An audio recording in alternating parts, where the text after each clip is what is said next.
So we just finished Q2, second quarter of the year of 2021, which was April, May, and June, okay? So I'm going to go over the marketing channels that actually worked for us.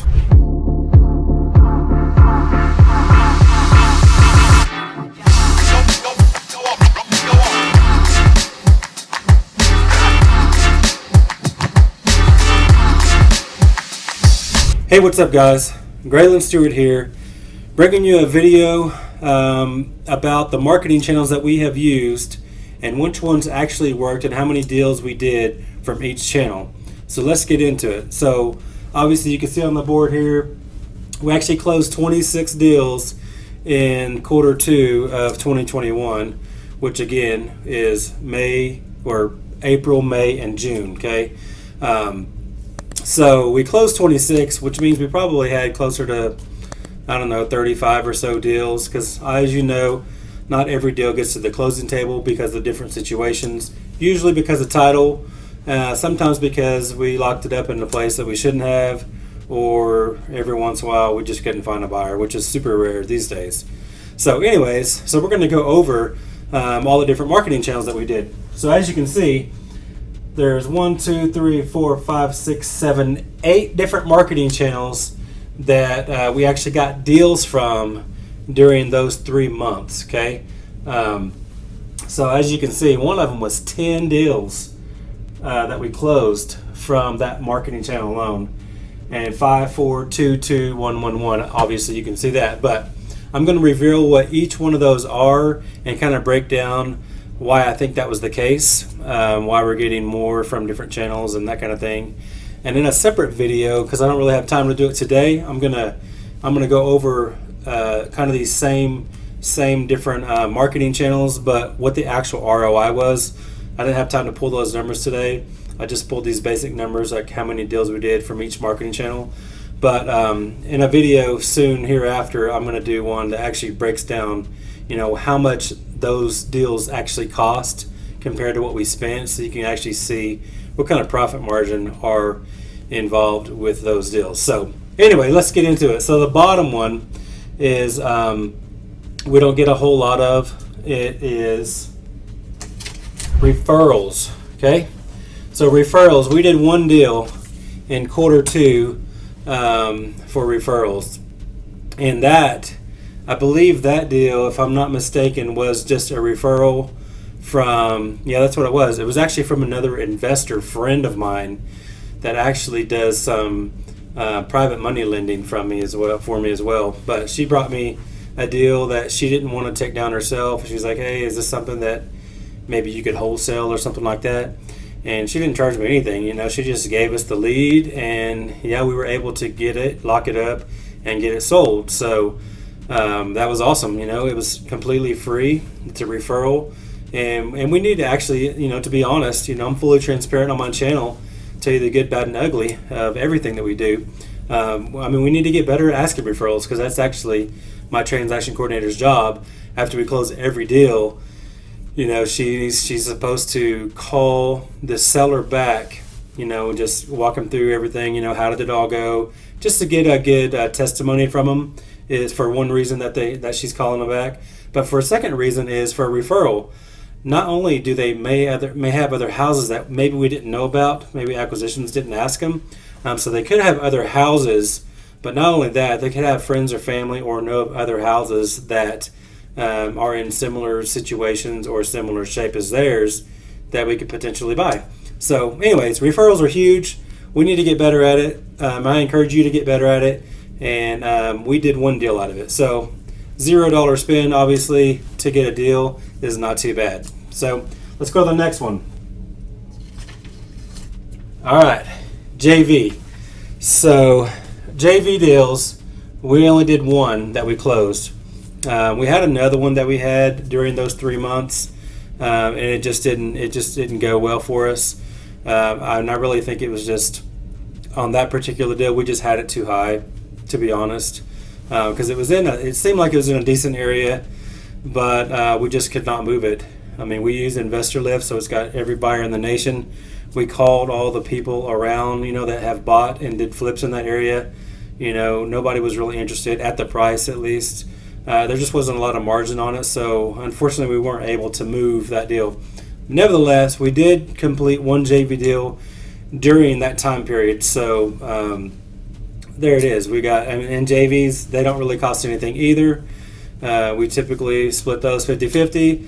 So we got 50% of the overall profit from that JV deal, which again didn't cost us any. Of course it did.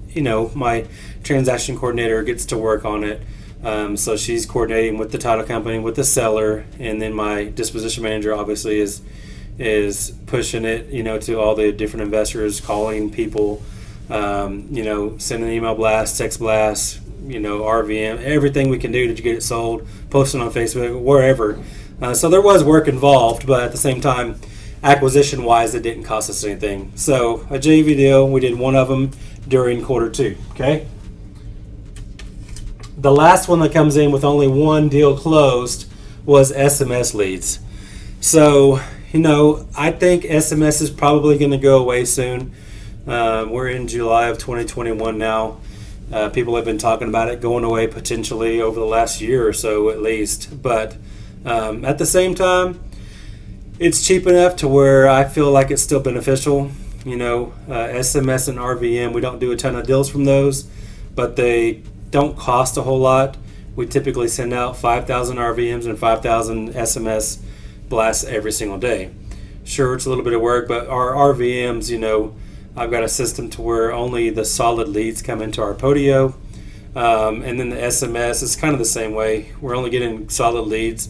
So there's not a lot to filter through is what I'm trying to say. So the amount that they cost for the payoff, I think it's worth it. So we still do it. And we did get one deal from it. So that's why I wanted to do a video later, kind of breaking down how much we spent on all these and then compared to what our assignment fees were, so you can actually see what the profit is. But for now, we're just going over what the marketing channels were, and we did get one deal from SMS, so still beneficial. Coming in with two deals closed was RVMs, which we just talked about. So yeah, we don't get a ton, of deals from RVM, but at the same time, it still works. It is becoming less effective, it seems, because, that's probably going to go away soon too. I even hear it on the news here locally that robocalls, people are cracking down on robocallers, the different cell phone services and yada, yada, yada. So that potentially could go away soon as well, because technically that's what this is a robocall. It's a ringless voicemail, which bypasses the ringer, goes straight to their voicemail. So it doesn't sound robotic. So hopefully maybe that won't be the same, because really the voicemail blast or the voice blast is really, I think more robotic, because that's when you actually answer the phone and it's an actual, pre-recorded message where you can't even respond to. Hopefully that's what they're talking about. Maybe RVMs will still stick around for a little while, but we'll see. Nevertheless, we did two deals in Q2 with RVM as a marketing channel, okay? So another lead source that we did two deals from is pay-per-click, okay? So if you don't know what pay-per-click is, that is Google AdWords, basically. Google, Bing, Yahoo, all that. But you're paying for the clicks, okay? So it is probably the most expensive marketing channel that we do. But at the same time, a lot of times it's the best leads if you can reach them quickly. Now, if they fill out a form or they call you and you don't reply to them within the first few minutes or so, our goal is a minute or less, 30 seconds if possible. But if it sits there for an hour or so, you pretty much have zero shot at it. As the time goes, your chances dwindle, is what it is on PPC especially. That's just the way it is, because if they're searching on Google and they're searching, sell my house fast or whatever it might be, you're not the only one they're searching. They might have filled your form out. They probably filled out 5 or 6 other ones.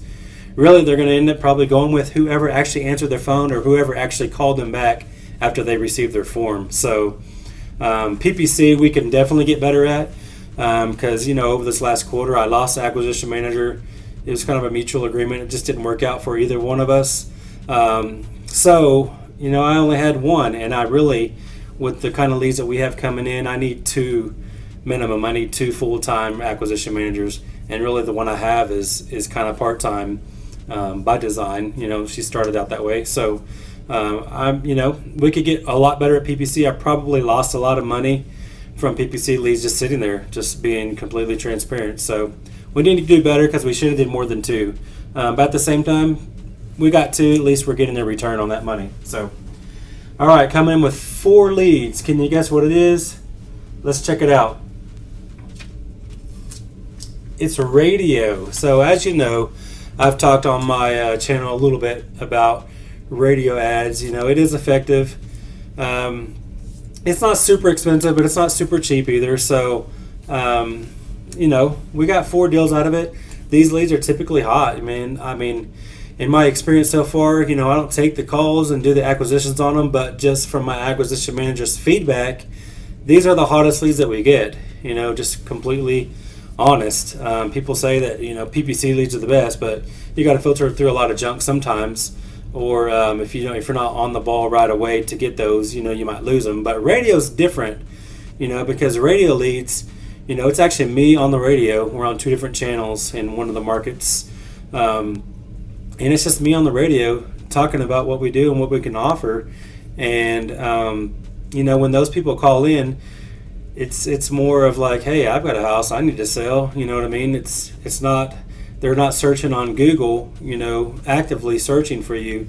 You're reaching out to them more so. So it's a lot hotter of a lead. So that's the thing with radio. The leads are amazing. It doesn't cost a ton of money, but you have a higher percentage of those closed. So we got 4 deals from that. So super happy about that. Anyways, with 5 deals, here we go. Cold calling, and I was surprised when I saw this number. I actually thought cold calling would be, in this 1 or 2 range, but when I looked back and pulled a quarterly report, we actually closed 5 deals with cold calls. So I'm really happy about that because cold calling has never been, my number 1 marketing channel, but I have always done it. And I don't know if I always will, but the way I look at marketing is if it's bringing me a return, why would I stop doing it?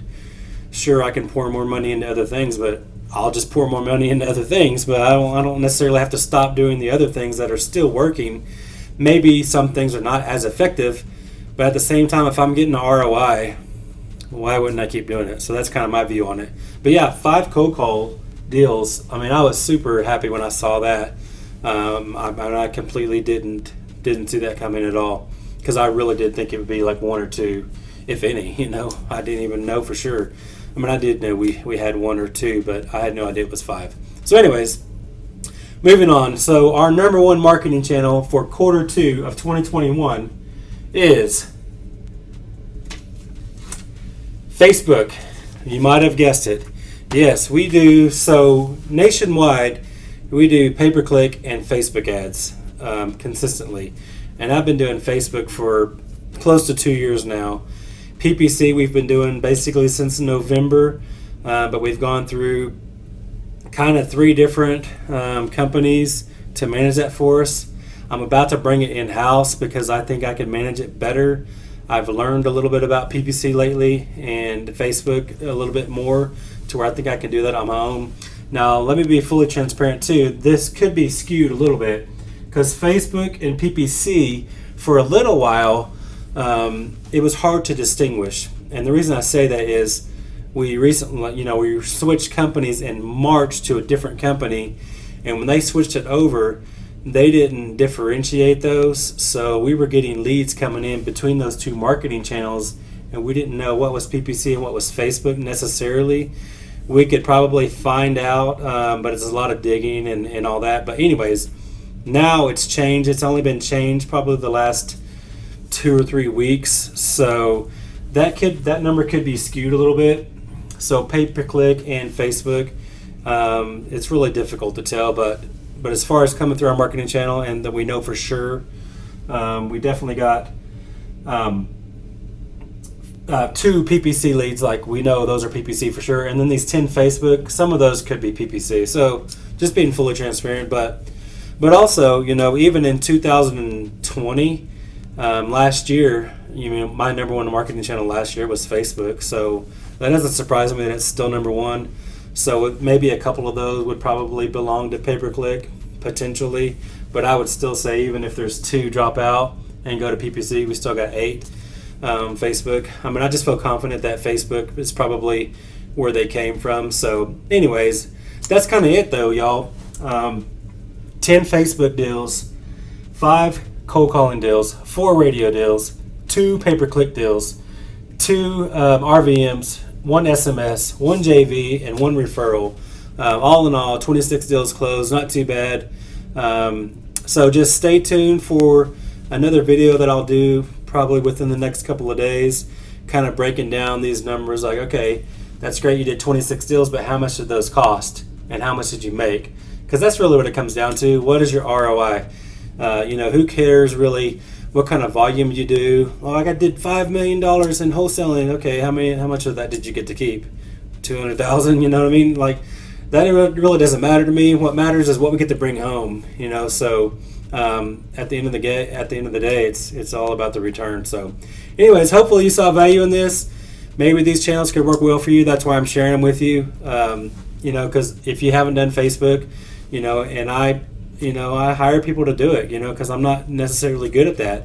I do the RVMs and the paper. Well, I do the RVMs and the SMS on my own, and that's pretty much it. I hire people for everything else. So, that's the thing about wholesaling and business in general. When you're not good at one thing, hire somebody else that's good at that thing that you're not good at, right?